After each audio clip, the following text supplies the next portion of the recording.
Well, the pandemic changed many routines for people, and that's even the routine for church. And with us today, Father David Ross, of course, the Director of Development and Engagement at LCC and also Administrator at St. Rose and St. John's. He wants to talk about how we had streaming and how you think people should start coming back to church. So let's talk more about that. Sure. Well, during the pandemic, most churches either closed or they would have services online.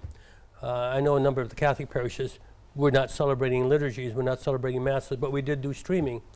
And the bishops of and the Catholic community in our diocese dispense Catholics from having to go to Mass because we do have that obligation. We'll go on the weekends to worship. But that ended. The bishop lifted that, and that dispensation ended. And so Catholics are obliged to go back to Mass. But you know, what's happening, this phenomenon, it's just not a Catholic phenomenon. I think it's happening throughout the country, maybe throughout the world for that matter, not just with Christians, but I think also with the Jewish community.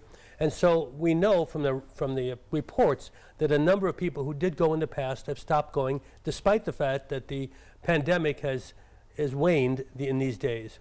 And for a lot of reasons. Some people are still scared about it, scared about the possibility of getting COVID.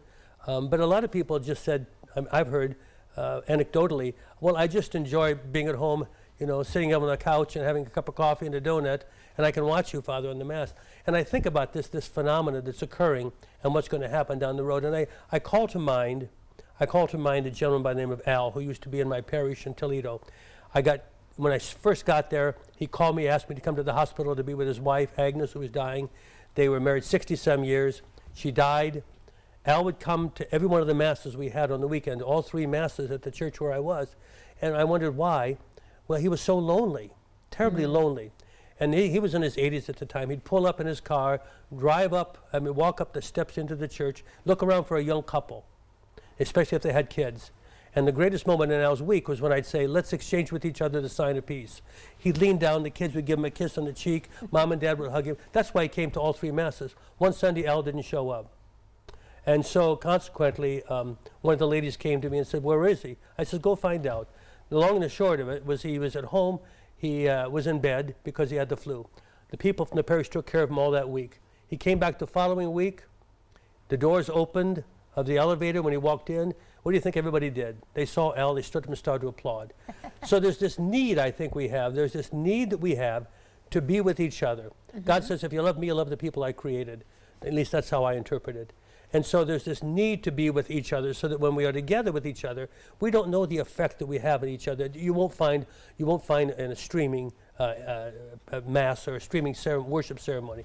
So when you're there, there's going to be people around you who are just perhaps going through a divorce, some of whom have cancer, some of whom have heart problems, some of whom have lost a job, some of whom are in bad relationships with somebody, and they're hurting, and they need other people's support. Their very physical presence makes a difference. So, I mean, I'm encouraging people who think, well, I can just watch a live stream, to reconsider whether or not you really can come back to your worship space, to your temple, to your mosque, to your church, whatever it may be, because I think the pandemic has waned. Now, most churches today will still provide a space, like we do at our parishes. We provide, we cut off a few pews, we rope them off so people can, you know, right, have still space. Do some protocols, exactly. especially those that's who exactly might be sick or something like that. Yeah, exactly. So I would encourage people to rethink that. No, if you're still fearful of getting the COVID, I mean, I wouldn't come. Fear is not a good way to be there, sitting in church saying, I'm scared to death, I'm going to get it. Does that make sense? Yeah, it does. I see that. Fellowship, yeah, get together. All right, good things to think about, Father. Thank you. Thank you, Holly. All right, don't go away. Need Edition continues in a moment.